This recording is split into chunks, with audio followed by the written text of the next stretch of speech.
गोस्वामी जी महाराज पूर्व प्रसंग में माता श्री सीता जी की वंदना किए और उनके चरण पकड़ करके यह मांग किए कि आपकी कृपा से मैं निर्मल बुद्धि प्राप्त करूंगा व प्राप्त कर लूं। श्री किशोरी जी की कृपा प्राप्त करके श्री राम जी की वंदना किए, यह कहते हुए कि पुण्य मन वचन कर्म रघुनायक चरण कमल बंदो सब लायक। पुण्य माने फिर मन से, वचन से और कर्म से रघुनायक, रघुवंशियों के नायक, रघुकुल नायक श्री राम जी के चरण कमल की वंदना मैं करता हूँ, जो चरण कमल सब लायक अर्थात सब कुछ देने योग्य हैं। चरण कमल बंदो सब लायक। वे श्री राम जी कैसे हैं? तो कहा राजीव नयन धरे धनुषायक भगत विपति भंजन सुखदायक। राजीव नयन धरे धनुषायक भगत विपति भंजन सुखदायक।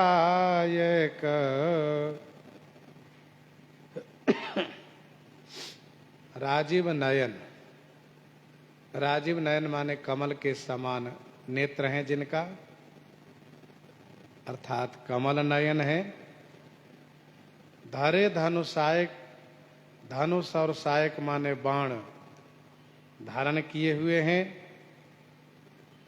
भगत विपत्ति भंजन सुखदायक, भक्तों की विपत्ति को भंजन करने वाले हैं और सुख प्रदान करने वाले हैं। सुखदायक अर्थात सुख देने वाले हैं।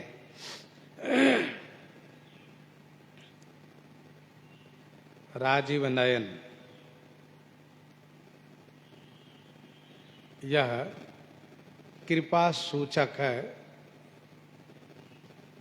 श्री राम जी का नाम है राजीव नयन।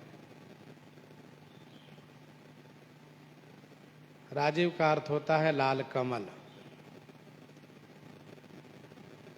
श्री राम जी के नेत्रों में सदैव करुणा भरी रहती है, कृपा भरी रहती है।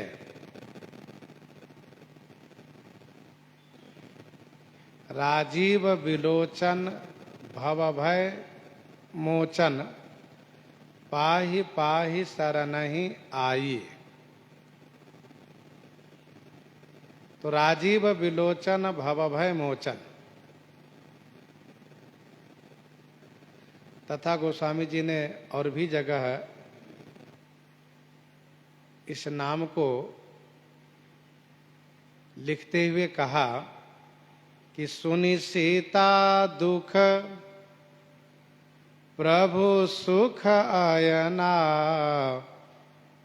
भरियाए जल राजीव नयना। राजीव नयन भगवान श्री राम जी के नेत्रों में अश्रु भर आया। यह विशेष कृपा का पहचान है। अब सुनहु दीन दयाल राजीव नयन विशाल, इंद्र कहते हैं।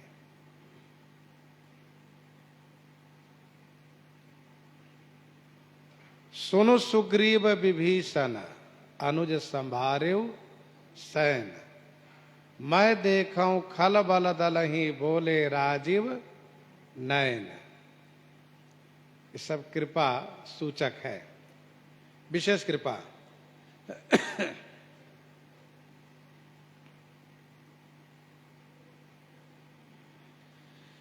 कमल में कोमलता भी होती है, कमल में शीतलता भी होती है और सुगंध भी। श्री राम जी का नेत्र कमल के समान है।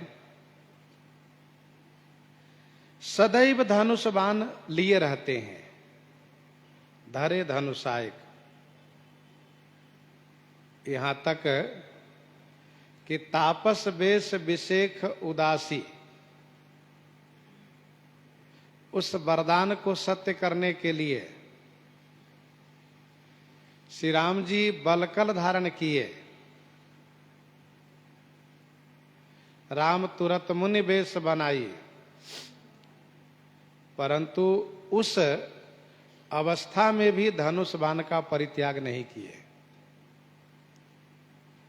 धनुष बाण हमेशा धारण किए रहते हैं। स्वामी श्री अग्रदास जी महाराज कहते हैं, धनुष बाण धारे रहे, सदा भगत के काज।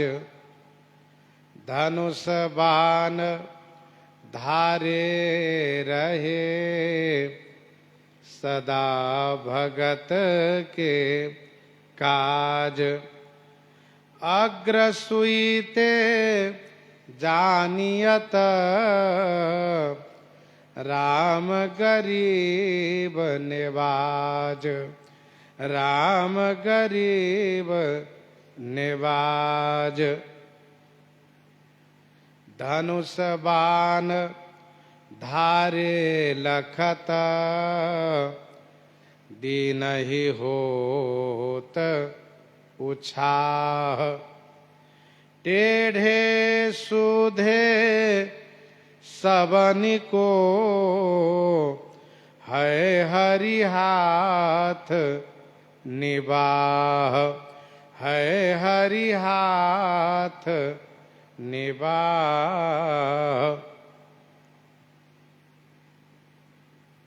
धनुष बाण धारे लखत, दीन ही हो तो छाह। दीन जनों को बड़ा उत्साह होता है कि हमारे स्वामी श्री रामचंद्र जी धनुष बाण लिए हुए हैं। फिर किसी बात को लेकर के डरने की कोई आवश्यकता नहीं है, चाहे वह बाहर के शत्रु हो, चाहे भीतर के शत्रु हो।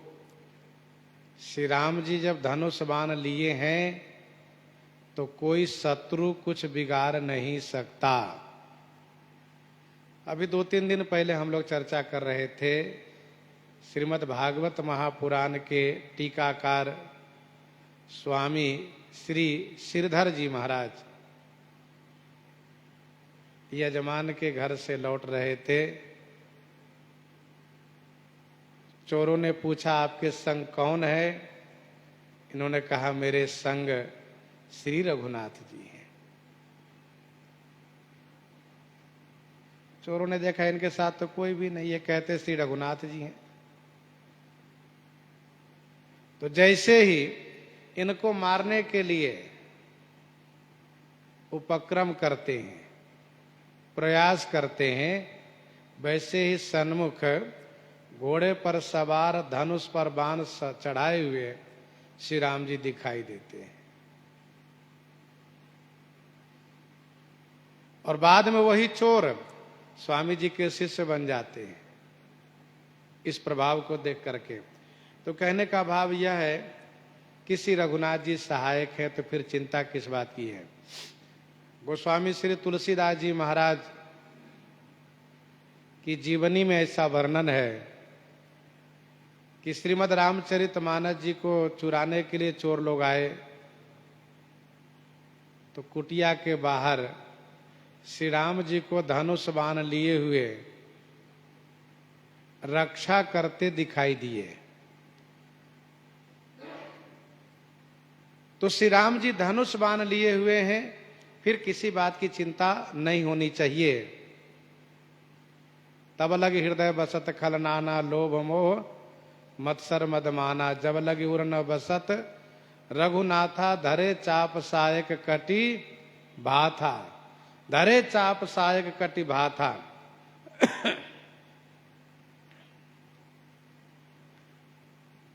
तो श्री राम जी धनुष बाण लिए रहते हमेशा अपने भक्तों के लिए।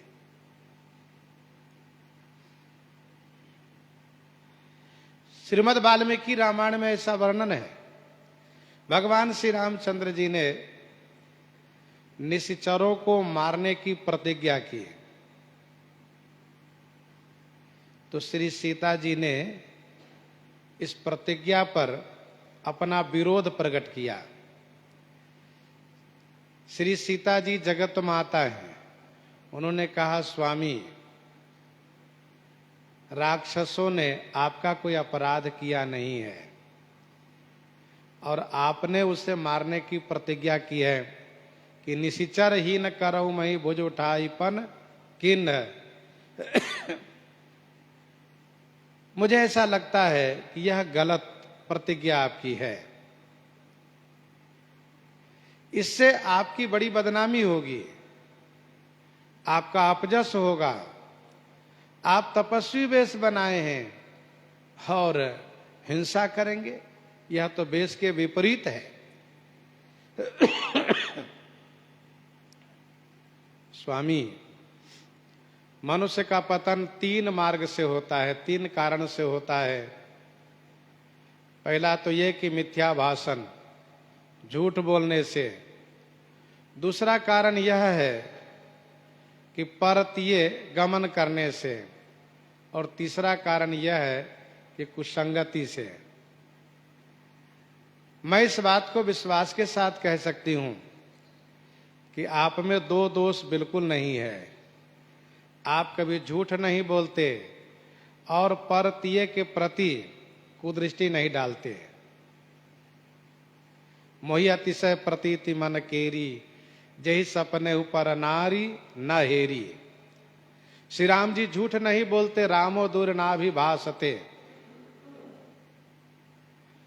लेकिन एक दोष आप में है। कौन सा दोष? किशोरी जी ने कहा वह है दोष कुसंग।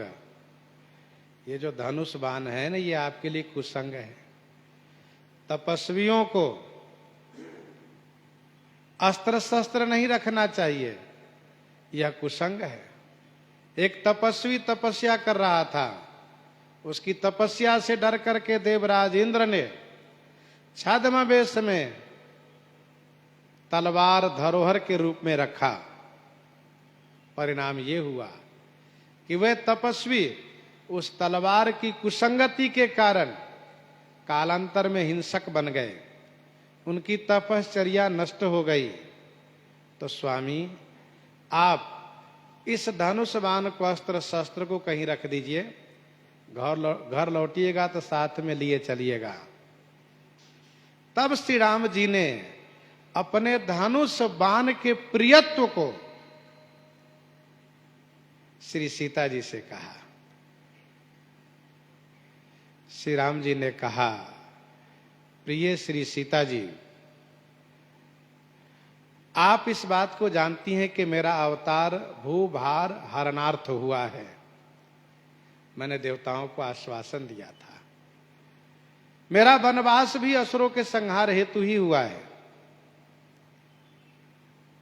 ये देवता, ऋषि, मुनि, ब्राह्मण, पृथ्वी सब असुरों से त्रस्त हैं। उनके त्रास को मिटाने के लिए मैं वनवास कर रहा हूं। और जहां तक धनुष बाण की बात रही, ये तो मुझे बहुत प्रिय है। कदाचित आप साथ में न रहें, श्री लक्ष्मण जी साथ में न रहें तब भी काम चल जाएगा, लेकिन धनुष बाण यदि नहीं रहा मेरे साथ में, मेरा काम ही नहीं चलेगा। कौन सा काम है जो नहीं चलेगा? तो श्री राम जी ने कहा, हे प्रिय, मेरा भक्त कभी भी पुकार सकता है, और मेरा भक्त पुकार किया और मैं उनके पास खाली हाथ पहुंचूंगा तो वह देखते ही निराश हो जाएगा। प्रभु काहे के लिए आप आए? जब धनुष बाण नहीं लाए, अस्त्र शस्त्र नहीं लिए, तो आप क्यों आए? तो मेरा भक्त जब पुकार करेगा तो मैं तत्क्षण धनुष बाण लेकर के जाऊंगा उसके पास और उसके संकट को दूर करूंगा। तो धनुष बाण तो मैं भक्तों के लिए धारण किया हूं, दुष्टों को संहार के लिए, सज्जनों की सुरक्षा के लिए। और फिर श्री राम जी आगे वह लीला किए, ऐसी लीला किए जैसे विराध मिला, और फिर खरदूषण आदि, सूपनखा, ऐसी लीला किए कि श्री किशोरी जी को ऐसा लगा कि मेरे स्वामी यदि धनुष बाण न लिए होते तो फिर मेरी रक्षा कैसे होती। मिला सुर विराध मग जाता, आवत ही रघुवीर निपाता। तो राजीव नयन धरे धनुषायक, भगत विपत्ति भंजन सुखदायक। भक्तों के विपत्ति को भंजन करने वाले हैं और भक्तों को सुख प्रदान करने वाले हैं। गिरा अरथ जल बीच सम, कहियत भिन्न न भिन्न, बंदो सीता राम पद, जिन्हि परम प्रिय खेन, जिन्हि परम प्रिय खेन। गिरा अरथ जल बीच सम, कहियत भिन्न न भिन्न। गिरा अर्थ जल और बीची। गिरा माने वाणी, अर्थ माने उसका अर्थ, वाणी का अर्थ, और जल माने पानी, बीची माने तरंग, जल का तरंग। कहियत भिन्न, कहने में भिन्न है। यह वाणी है, यह कविता है, यह इसका अर्थ है। यह वाणी है, यह अर्थ है। अलग अलग कहा जा रहा है पर भिन्न है, भिन्न है नहीं। जो वाणी है वही अर्थ है, जो अर्थ है वही वाणी है। वैसे ही जल और बीची को कहने में भिन्नता है कि यह जल है और यह बीची माने तरंग है। पर विचार करके देखिए तो जो जल है वही बीची है, जो बीची है वही जल है, अलग से कुछ नहीं है। अंतर इतना जरूर है कि वाणी स्त्रीलिंग है, अर्थ पुल्लिंग है। जल पुल्लिंग वाचक है, वैसे जल नपुंसक लिंग में कहा जाता है संस्कृत में, लेकिन हिंदी महाकाव्य में, हिंदी में दो ही लिंग माने जाते हैं, स्त्रीलिंग और पुल्लिंग, स्त्रीवाचक और पुरुषवाचक। तो जल पुल्लिंग है और बीची स्त्रीलिंग है।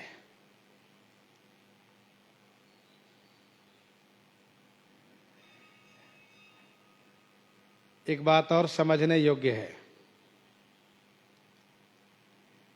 गिरा अर्थ केवल श्रवण को सुखप्रद है, श्रवण कान को सुख देने वाला है। आहा, कैसी सुंदर वाणी है और इसका अर्थ कितना बढ़िया है, सुन करके आनंद आ गया। जल और बीची यह नेत्र का विषय है। गिरा अर्थ श्रवण का विषय है, जल और बीची नेत्र का विषय है। गिरा अर्थ का आकार नहीं है, निराकार है, और जल बीची का आकार है। वैसे ही ब्रह्म एक तो निराकार अवस्था में है और दूसरे में साकार अवस्था में है, सगुण साकार अवस्था में है। तो जो निर्गुणवादी हैं, जो निराकारवादी हैं, जो कहते ब्रह्म का कोई रूप नहीं है, कोई स्वरूप नहीं है, उनको समझने के लिए कहा गिरा अर्थ, गिरा अर्थ बच। और जो सगुणवादी हैं, सगुण साकारवादी हैं, उनके लिए कहा जल बीच सम। देखिए, देखा जाता है, जल तरंग को देखिए और गिरा अर्थ को सुनिए। यह एक सुंदर संकेत है, ध्यान दीजिएगा। चौपाइयों में गोस्वामी श्री तुलसीदास जी महाराज अलग अलग वंदना किए, चौपाइयों में अलग अलग वंदना किए। 2 चौपाई में श्री सीता जी की वंदना किए, 2 चौपाई में श्री राम जी की वंदना किए। अब यहां पर मिला करके दोनों को एक साथ मिलाकर वंदना कर रहे हैं।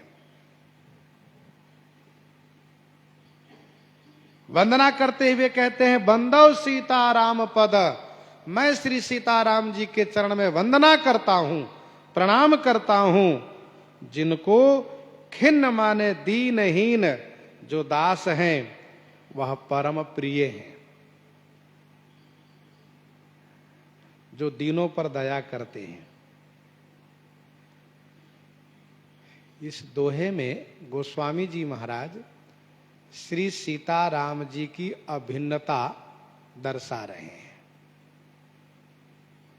एक तत्व दर्शा रहे हैं।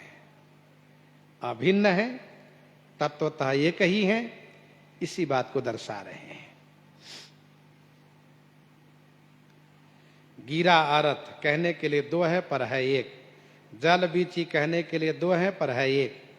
वैसे श्री सीता जी, राम जी कहने के लिए 2 हैं, माता श्री सीता जी, पिता श्री राम जी, लेकिन है दोनों एक।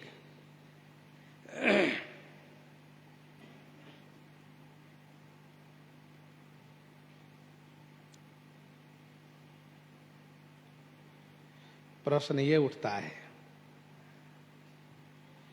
जब अलग अलग वंदना कर चुके हैं तो अब दोनों को एक साथ मिलाकर क्यों वंदना कर रहे हैं?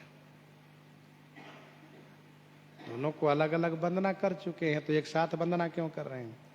इसका समाधान यह है कि अलग अलग वंदना करने में ऐसा जाना गया, ऐसा समझा गया कि जैसे श्री भरतादिक भ्राता है ना, वैसे माता श्री सीता जी भी हैं, ऐसा समझा गया, जाना गया।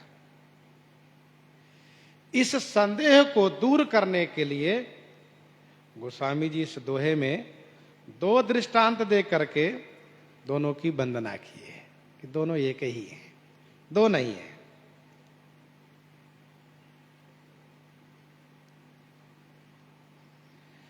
फिर एक प्रश्न ये उठता है, तो क्या श्री भरतादिक भाई श्री राम तत्व से अलग तत्व है? वह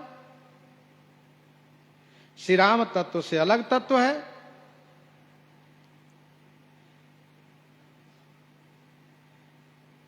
तो इसका उत्तर यह है कि तत्वतः तो एक ही है। भरतादिक भाई और श्री राम जी तत्वतः तो एक ही है, लेकिन अंश अंशी का भेद है। अंश अंशी का भेद है। श्री राम जी तीनों भाइयों को अपना अंश मानते हैं, कहते हैं अंशन सहित मनुज अवतारा, लइहौ दिनकर वंश उदारा। अंशन सहित देह धरि ताता, करिहौ चरित भगत सुख दाता। परंतु श्री सीताराम जी में अंश अंशी वाली कोई बात नहीं है। श्री सीताराम जी में अंश अंशी का भेद नहीं है, केवल ब्रह्म है। इस बात का खुलासा गोस्वामी श्री तुलसीदास जी महाराज ने स्वयंभू मनु शत्रुपा जी के तप प्रसंग में किए हैं। जब स्वयंभू मनु ने संकल्प किया कि सतचिद आनंदमय जो ब्रह्म परम प्रभु हैं, मैं उनको दर्शन करना चाहता हूं। जो सतचिद आनंदमय परम प्रभु हैं, परम ब्रह्म है, मैं उन्हीं के दर्शन करना चाहता हूं। वह ब्रह्म कैसा है? तो कहा निर्गुण है, अखंड है, अनंत है, अनादि हैं, परमार्थवादी जिनको चिंतन करते हैं, वेद जिनको नेति नेति कह करके निरूपण किया करते हैं,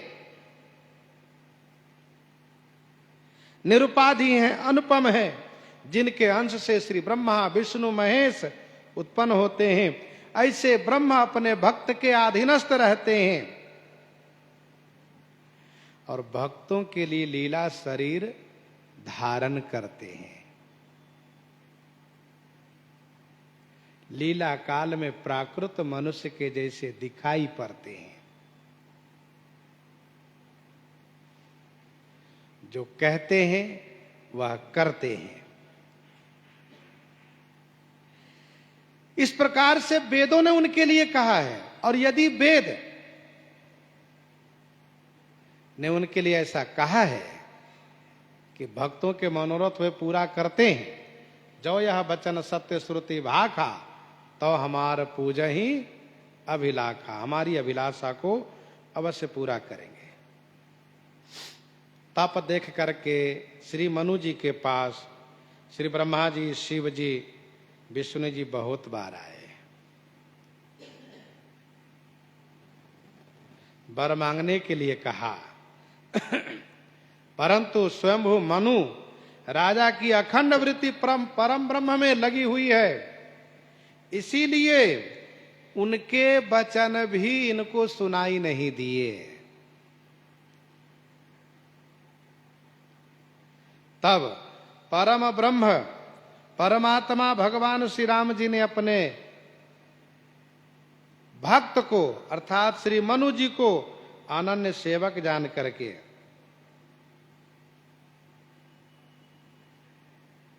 आकाशवाणी किए,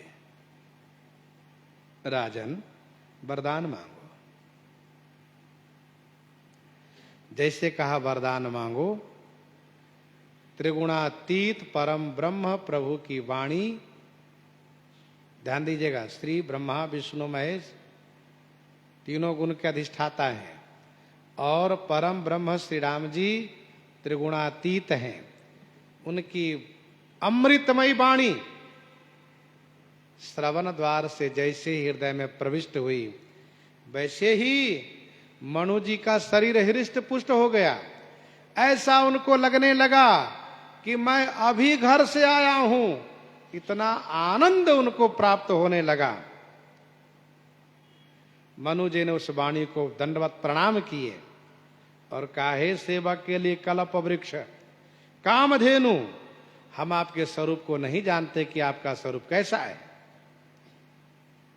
परंतु जो स्वरूप आपका शिव जी के मन में निवास करता है, कागभूषुंडी जी के मन मानस में बसता है, तथा जिस स्वरूप को परमार्थवादी जो तत्ववेत्ता है चिंतन करते हैं,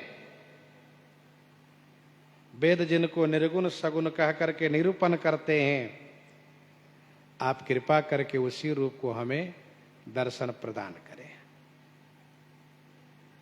यह श्री मनु जी महाराज की अभिलाषा है। यह श्री मनु जी महाराज की अभिलाषा है। सरकार प्रकट हुए और प्रकट हुए तो कैसे, युगल स्वरूप में प्रकट हुए।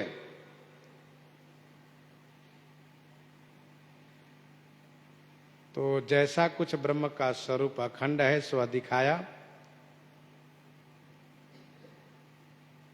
यही श्री सीताराम जी का शाश्वत सनातन स्वरूप है जो मनु जी के सामने प्रकट हुआ है।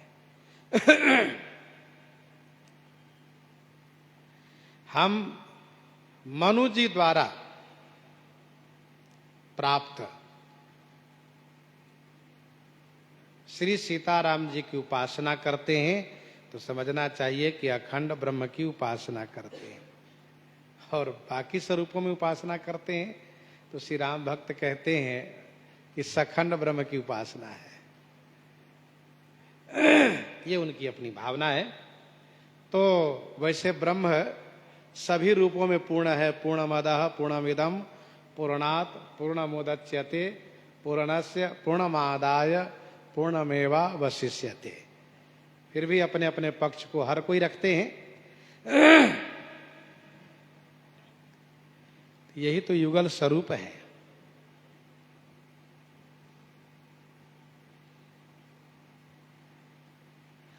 प्रश्न उठता है कि ब्रह्म तो एक है, ब्रह्म तो एक है, फिर दो कैसे है? इसका समाधान यह है कि एक ही ब्रह्म दो रूप में दिखते हैं, माता पिता के रूप में। क्योंकि संसार में दो है, माता पिता है, भाई बहन है, पति पत्नी है।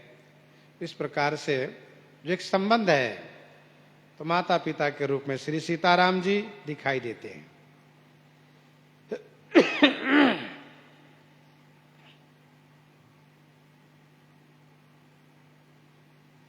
बृहद विष्णु पुराण का श्लोक है। बृहद विष्णु पुराण का श्लोक है। द्वौ च नित्यं द्विधा रूपम,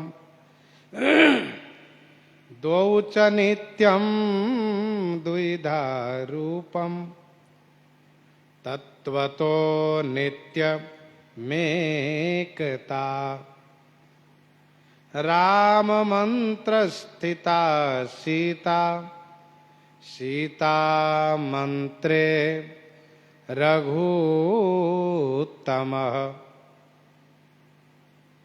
द्वौ च नित्यं द्विधा रूपम, तत्वतो नित्यमेकता।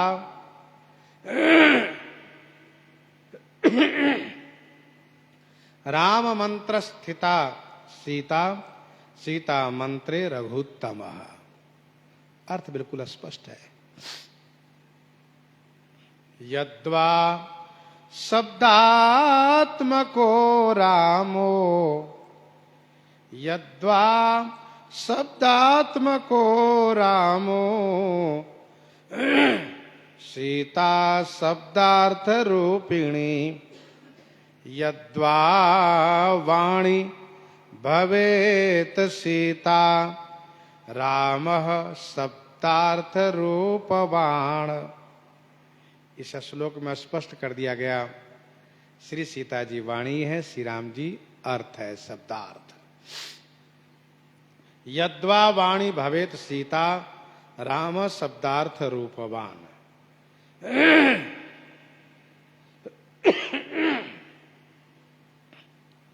श्री सती माता श्री सीताराम जी की नित्यता को दर्शन करती हैं उस काल में जब श्री सीता जी का हरण हो चुका है। सोई रघुबर सोई लक्ष्मण सीता, देखी सती अति भई सभीता।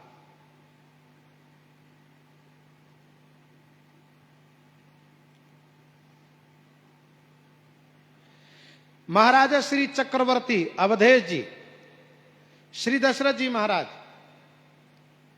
श्री भरत शत्रुघ्न के रहने से अपना जीवन रहना नहीं मान रहे हैं, लेकिन श्री सीता जी यदि लौट आएंगी, श्री सीता जी रह जाएंगी, तो अपना जीवन रहना मान रहे हैं। ए विधि करे हो पाए कदम्बा, फिर ही तो हो ही प्राण अवलंबा, ना ही तो मोर मरण परिणामा।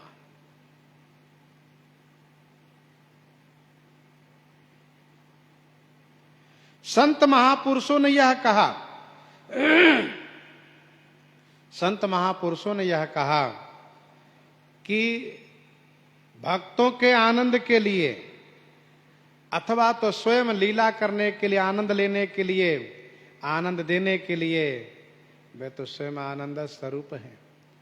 आनंद को विभाजित करने के लिए, बांटने के लिए युगल स्वरूप में आए हैं।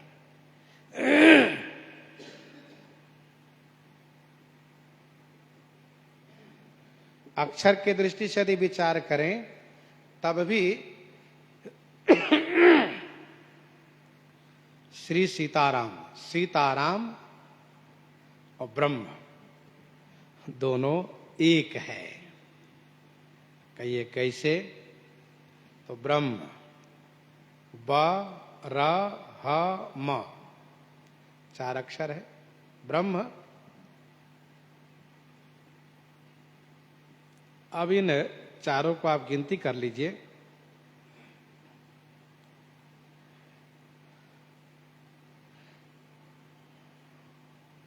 क से व तक 23 अक्षर,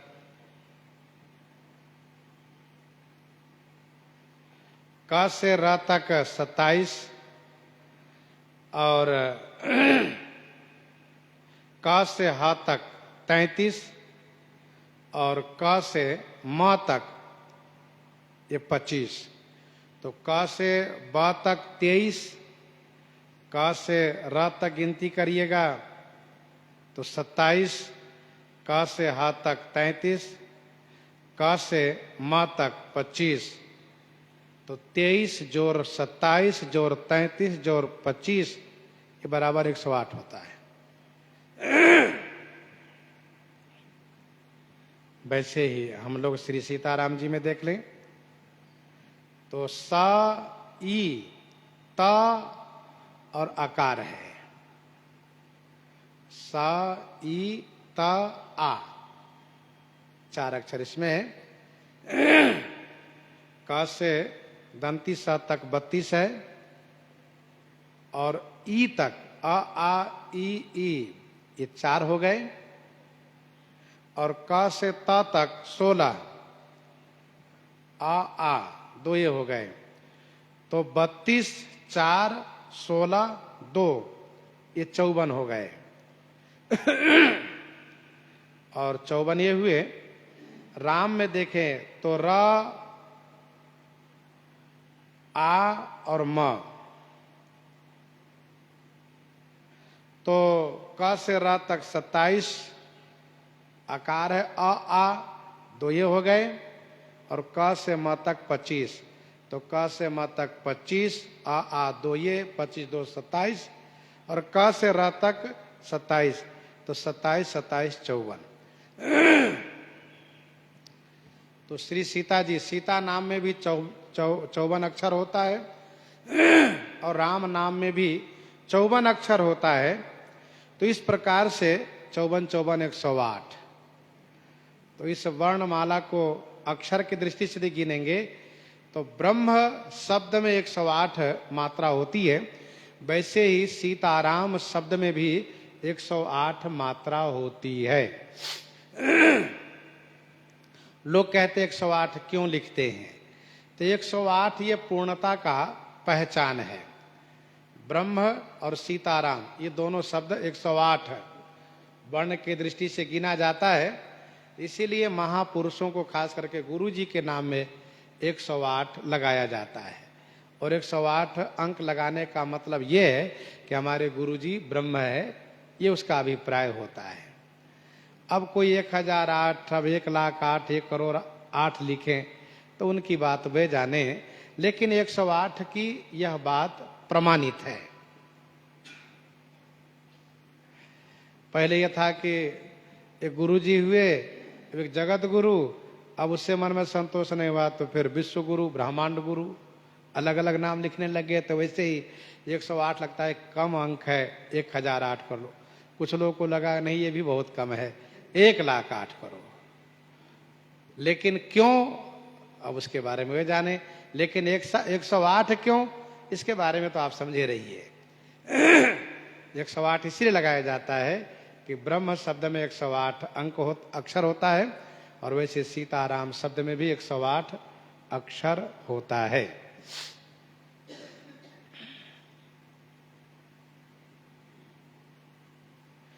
गोस्वामी श्री तुलसीदास जी महाराज श्री सीताराम जी को एक साथ वंदना कर रहे हैं।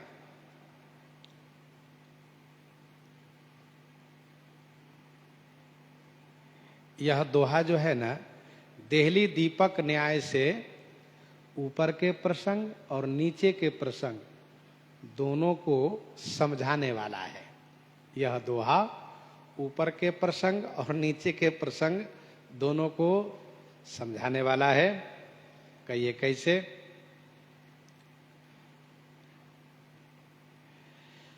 तो श्री सीताराम जी दोनों एक हैं, इस शंका का समाधान इस दोहे से कर दिया गया। ऊपर अलग अलग वंदना किए और इसके बाद गोस्वामी जी ने यह कहा कि दोनों एक हैं, उसका समाधान यहां कर दिए।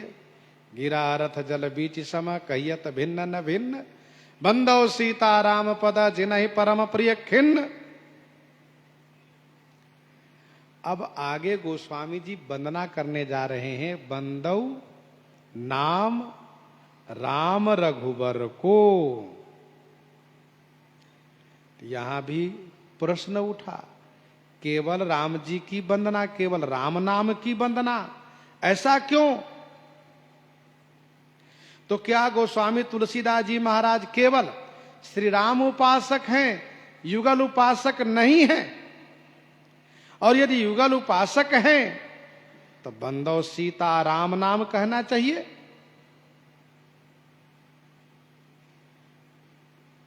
तो इस शंका को दूर करने के लिए यह दोहा है।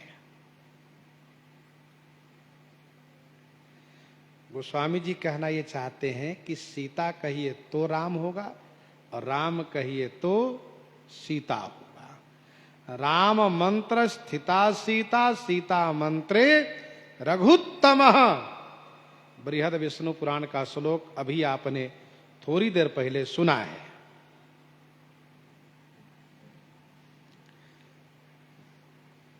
गिरा रथ जल बीच, वैसे दोनों नाम सनातन है, दोनों नाम का तत्व एक है। गिरा कहने से अर्थ का ग्रहण होता है, अर्थ कहने से गिरा का ग्रहण होता है। जल कहने से बीची का ग्रहण होता है, बीची कहने से जल का ग्रहण होता है। इसी से वस्तुतः एक ही है।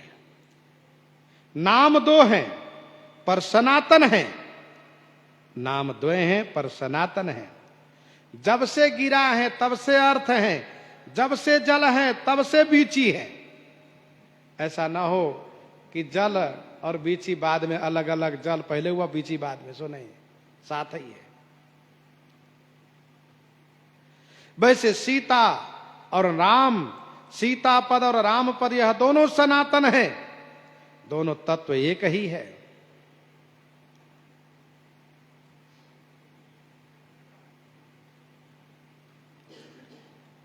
इसका प्रमाण वेदों में सविस्तार वर्णन किया गया है।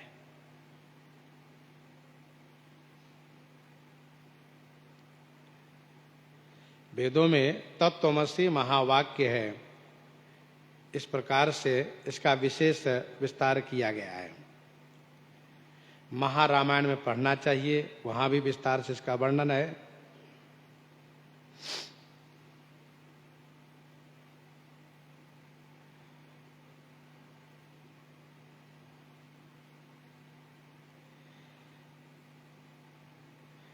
अब हम लोग सरल भाषा में कुछ इस प्रकार से समझें, दोनों नाम की एकता कैसे है, तो इस प्रकार से समझिए। रकार जो है ना, दोनों नाम की एकता कैसे, इसको समझिए। रेफ जो है विसर्ग होकर के सकार हुआ, रेफ विसर्ग होकर के सकार हुआ। मकार अनुस्वार होकर के तकार हुआ, तब राम जी का जो नाम राम नाम है वह सीता हो गया। रेफ विसर्ग होकर के सकार हुआ, मकार अनुस्वार होकर के तकार हुआ, तब राम नाम का सीता नाम हुआ। और जब सकार विसर्ग होकर के रेफ हुआ, तकार अनुस्वार होकर के मकार हुआ, तब सीता नाम से राम नाम हो गया।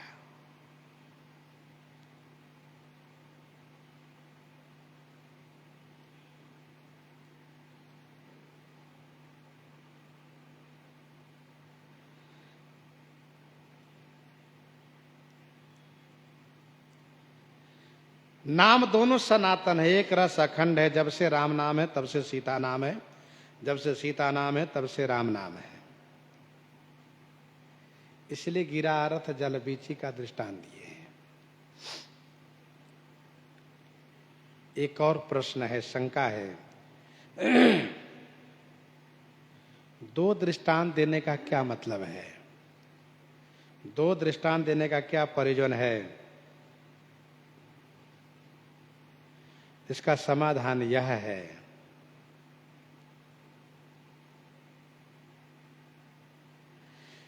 कि एक ही दृष्टांत से काम तो चल जाता है, क्योंकि दोनों को अभेद दर्शाना है। चाहे गिरा अर्थ कह लेते, चाहे जल बीची कह लेते, काम तो चल जाता है।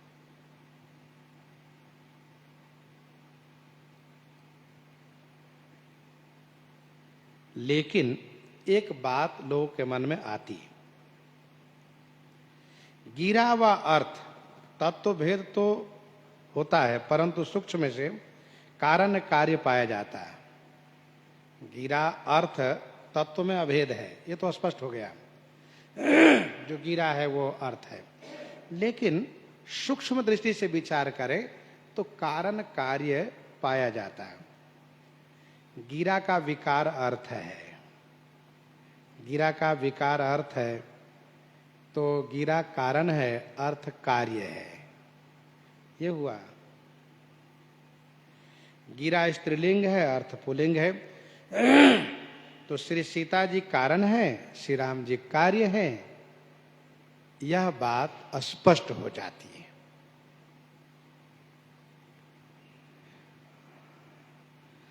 तो इससे एक बात यह हो जाती कि शाक्त मत, शाक्त मत माने शक्ति मत का विशेष पोषण होता।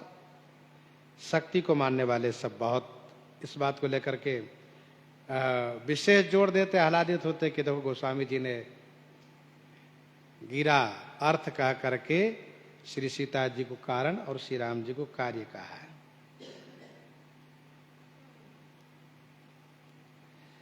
गोस्वामी जी दूसरा दृष्टांत दिए, जल बीची। इसमें भी वही बात है, जल और बीची। जल कारण है, बीची कार्य है।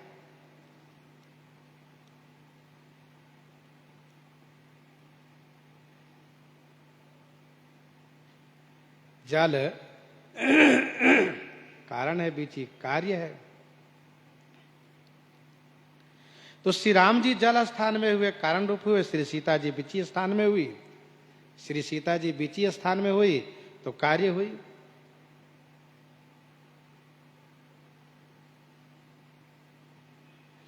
यदि केवल जल बीची का दृष्टांत रखते तो पुरुषवादी मत का सिद्ध प्रमाण हो जाता है। इसीलिए गोस्वामी जी महाराज दो दृष्टांत दिए। एक में गिरा अर्थ में गिरा पहले हैं और जल बीची में जल पहले हैं। आप दोनों में किसको कारण किसको कार्य कहिएगा? गिरा अर्थ में गिरा को कारण कहिएगा तो जल बीची में जल को कारण कह लीजिए।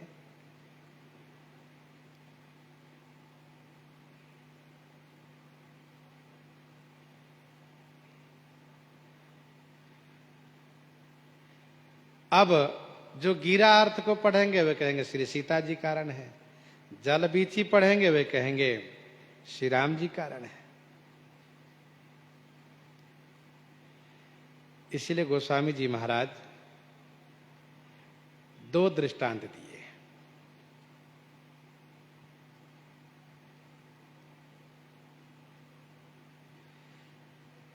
ना तो सीता जी से राम जी, न राम जी से सीता जी, दोनों तत्वतः एक ही हैं। दोनों स्वरूप अखंड है, दोनों नाम सनातन है।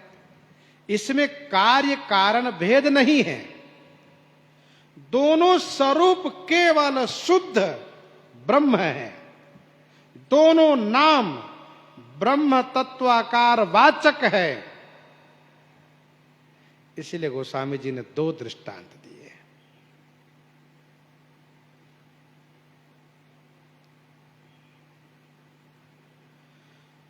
द्वौ नित्यं द्विधा रूपम तत्वतो नित्यमेकता। राम मंत्रे स्थिता सीता, सीता मंत्रे रघुत्तमः।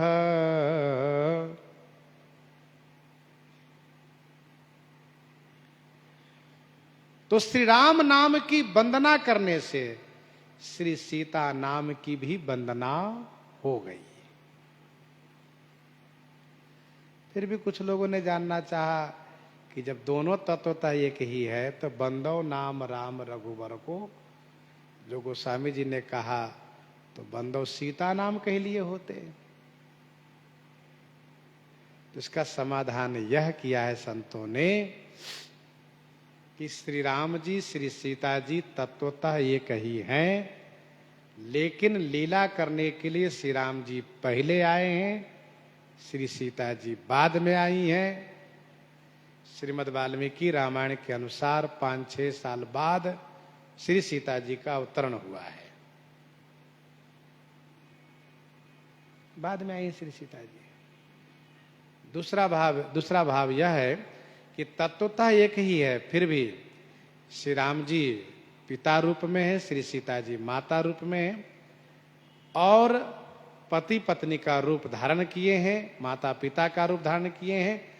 तो सभी स्त्री सभी नारी अपने पति की प्रधानता चाहती हैं, और स्वयं श्री सीता जी श्री राम नाम में अनुरक्त होने के लिए, राम नाम जपने के लिए, श्री राम मंत्र जपने के लिए प्रेरित करती हैं, शिक्षा देती हैं, कहती हैं।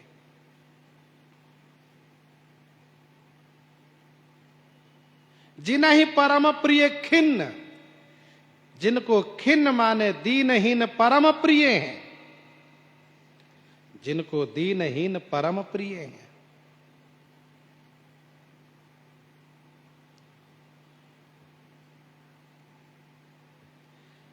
खिन्न का मतलब वह जिनमें दीनता हो। बहुत ऐसे गरीब लोग हैं जिनको खाने और पहनने का अभाव है, पर उनमें दीनता नहीं होती। यहां खिन्न का मतलब दीनता से, जिन्होंने दैन्यता धारण किया हो। जेहि दीन पियारे वेद पुकारे, द्रवौ सो श्री भगवाना, द्रवौ सो श्री भगवाना।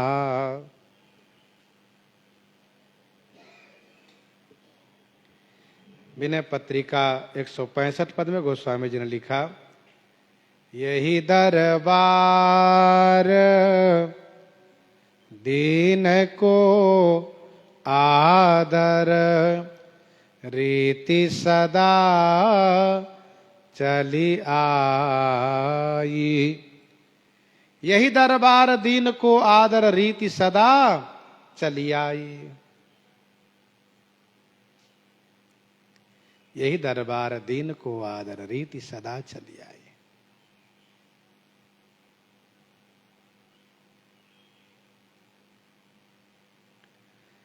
तो जही दीन पियारे वेद पुकारे। अच्छा, गोस्वामी जी महाराज दीनता को धारण किए, ग्रहण किए। दोहावली 99 में उन्होंने लिखा, करमठ कठ मलिया कहि ज्ञानी ज्ञान विहीन, तुलसी त्रिपथ बिहाई गो राम दुआरे दीन, राम दुआरे दीन। गोस्वामी जी ने कहा, कर्मकांडी लोग मुझे कहते कठमलिया है। कठमलिया है काट की माला घुमाने वाला। ज्ञानी कहते ज्ञानहीन है यह, और मैं कहता हूं मुझ में उपासना नहीं है, मैं त्रैकांड से रहित हूं। तो कहा तुलसी त्रिपथ बिहाई गो राम दुआरे, दीन मैं तो श्री राम द्वार के दीन दास तुलसीदास हूं। मो सम दीनन दीन हित, तुम समान रघुवीर, अस विचारी रघुवंश मणि, हरहु विषम भव भीर। परम अकिंचन प्रिय हरि के रे, तेहि ते कहाई संत श्रुति तेरे। दीनता वह है जिसमें अहमता की जरा भी गंध न हो। ना मैं करता नहीं किया, ना मैं करता नहीं किया, साहिब करता मोर, करत करावत आप हैं, पलटो पलटो सोर, पलटो पलटो सोर। कर्तृत्वाभिमान की गंध जरा भी न हो। तो बंदौ सीता राम पद जिनहि परम प्रिय खिंड, बंदौ नाम राम रघुबर को, हेतु कृषानु भानु हिम कर को, बंदौ नाम राम रघुबर को, हेतु कृषानु भानु हिम कर को। अब गोस्वामी जी महाराज श्री राम नाम की वंदना करते हैं। रघुवर को जो श्री राम नाम है, मैं उस राम नाम की वंदना करता हूं। रघुवर श्री राम जी के श्री राम नाम की वंदना मैं करता हूं। जो श्री राम नाम कृषानु माने अग्नि, भानु माने सूर्य, हिमकर माने चंद्रमा के, हेतु माने कारण है। हम और आप सूर्य, अग्नि और चंद्रमा से नित्य लाभान्वित होते हैं। सूर्य का सुख दिन में लेते हैं, अग्नि का सुख भोजन के माध्यम से लेते हैं, भोजन अग्नि से सिद्ध होता है और अग्नि ही भोजन को पचाती है, और चंद्रमा से रात्रि में आनंद लेते हैं, शीतलता का सुख प्राप्त करते हैं, शक्ति प्राप्त करते हैं।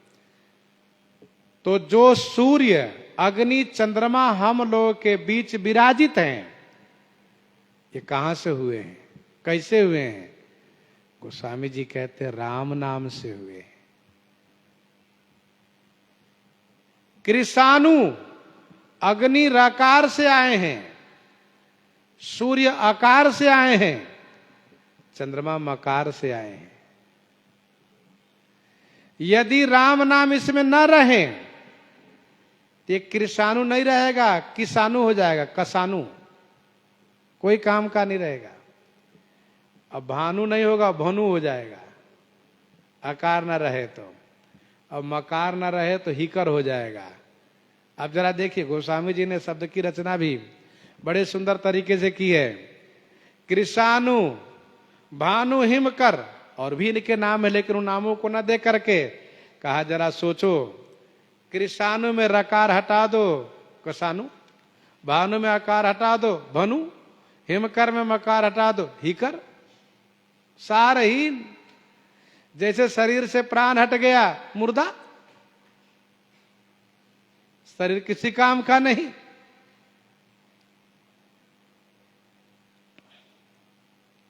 ध्यान दीजिएगा, भगवान श्री रामचंद्र जी का चारों नित्य है, नाम, रूप, लीला और धाम। वशिष्ठ संहिता का यह श्लोक प्रमाणित है। रामस्य नाम रूपम च लीला धाम परात्परम एवं चतुष्टयम नित्यम सच्चिदानंद विग्रहम सच्चिदानंद विग्रहम। प्रथम धाम की वंदना कर चुके हैं, रूप की वंदना कर चुके हैं, अब नाम की वंदना करते हैं और लीला गायन करना उद्देश्य है। लीला गाने के लिए पहले धाम की वंदना, फिर रूप की वंदना, अब नाम की वंदना करते हैं। बंदो नाम राम। कौन राम? गोस्वामी जी ने कहा, रघुवर राम नाम की वंदना करता हूं। रघुकुल में जो अवतार लिए उन श्री राम नाम की वंदना मैं करता हूं।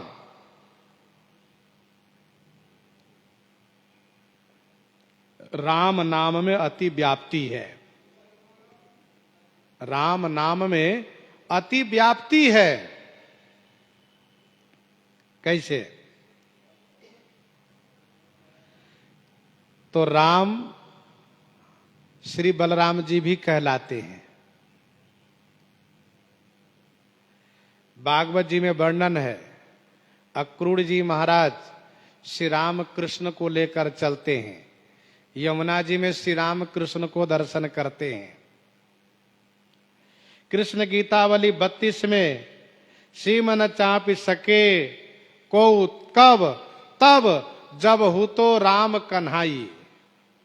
तो राम से बलराम जी का भी अर्थ होता है, राम से श्री परशुराम जी का भी अर्थ होता है। केवल राम कहते तो वैसे तो राम और भी कहलाने वाले हैं, लेकिन कुछ जैसे प्रमुख बलराम जी, श्री परशुराम जी। बलराम जी में बल पहला शब्द है, परशुराम जी में परशु पहला शब्द है, परशुराम। बार बार मुनि विप्रवर कहा राम सन राम, भार्गव राम।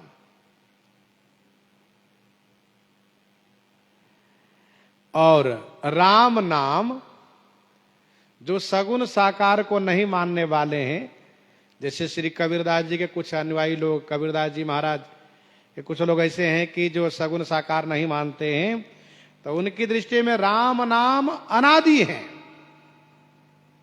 राम नाम रमन्ते योगिनो अनंते सत्यानंद चिदात्मने इति राम पदे नासो परम ब्रह्मा विविधीयते। ध्यान दीजिएगा, भगवान के और जितने नाम हैं गुण क्रिया से युक्त है, गुण क्रियात्मक नाम है। कैसे? कहा व्यापक होने से विष्णु, व्यापक होने से विष्णु, जल पर सोने से नारायण, जल पर शयन करने से, क्योंकि परमात्मा ने पहले जल बनाया और उस पर अपना अयन बनाया, तो जो जल जो बनाया वही नार कहलाया। उस पर अयन करने से, स्थान बनाने से, सोने से नारायण कहलाए। सत्ता संपादक होने से, सत्ता संपादक होने से कृष्ण कहलाते हैं। विश्व में बसने से अथवा विश्व को अपने में बसाने से वासुदेव कहलाते हैं।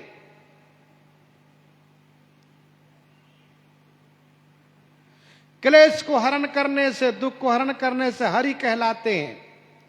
भरण पोषण करने से विश्वंभर कहलाते हैं। महारामायण में भगवान शिव कहते हैं, समस्त नामों के वर्ण समस्त समस्त नामों के वर्ण राम नाममय है। राम नाममय है। भगवान के कोई भी नाम हो वह राम नाम से युक्त जरूर है। श्री राम नाम में पूर्ण सच्चिदानंद घटित होता है। श्री राम नाम में पूर्ण रूप से सच्चिदानंद शब्द घटित होता है। चिदवाचको रकारः स्यात्, चिदवाचको रकारः स्यात्, सदवाच्योकार उच्यते, मकारानंद वाची स्यात्, सच्चिदानंदमव्ययम्। भगवान के जितने नाम हैं वह नाम जब तक पूरा नहीं लेंगे तब तक कल्याण नहीं होगा। लेकिन श्री राम नाम ऐसा है कि पूरा न सही अधूरे ले लीजिए, नामाभास भी हो, उल्टा सीधा भी ले लीजिए, तब भी इस नाम से कल्याण होगा। अजामिल जी ने नारायण पुत्र को बुलाया, नारायण नाम तो लिया, नाम के प्रभाव से नारायण पार्षद भगवान के भक्त पार्षद के दर्शन हुए, इनको पुण्य बढ़ा और फिर इन्होंने हरिद्वार में जाकर के तपस्या की, भजन किया है, तभी भगवान के धाम गए।